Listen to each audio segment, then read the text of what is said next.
Mr. Speaker, we are, as a nation, looking down the barrel of the largest tax and spend proposal in the history of the United States.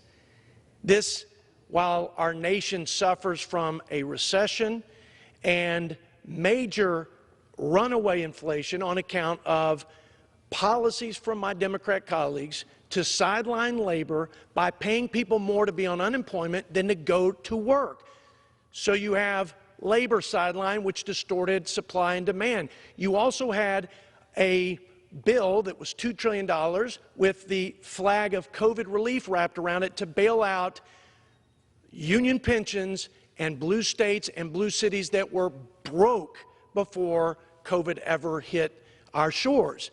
This has created inflation, a tax on every American. And the answer from my Democrat colleagues is to tax the middle class, to chase jobs back overseas. After the tax cuts lifted 6 million people out of poverty, gave us the largest wage increase in 20 years, the largest household income increase on record.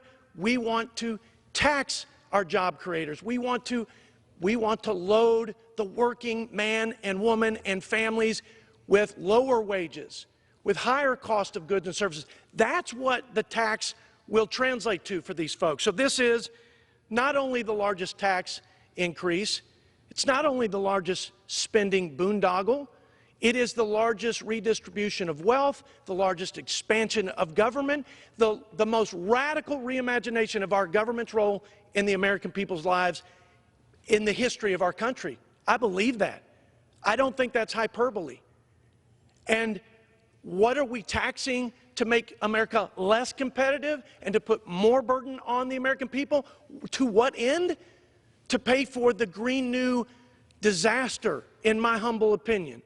They're extreme environmental policies based on the premise that we'll have an apocalyptic end of the earth in 10 or 15 years. Trillions of dollars while we cede economic leadership to the likes of China and Russia. We give them the keys to the kingdom, and we end up defaulting our energy independence, which is such an important part not only of our economic prowess but of our national security. We're racking up debt that is completely unsustainable. Mr. Speaker, this bill represents $27,000 per household on top of $200,000 per household already of the $28 trillion in debt. This bill will not be paid for, ladies and gentlemen, and we continue to put a deferred tax on our grandchildren, and we rob them of their freedom and their future in this great country. All of this because income inequality crisis or a climate crisis, or before it was the COVID crisis. Let me tell you the crisis the American people are concerned about. The chaos and lawlessness at the southern border, along the border of my home state.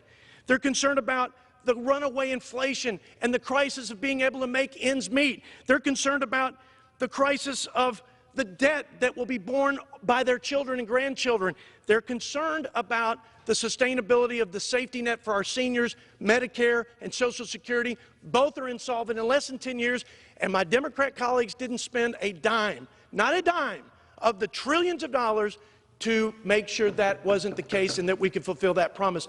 Thank you, Mr. Speaker, and I yield back.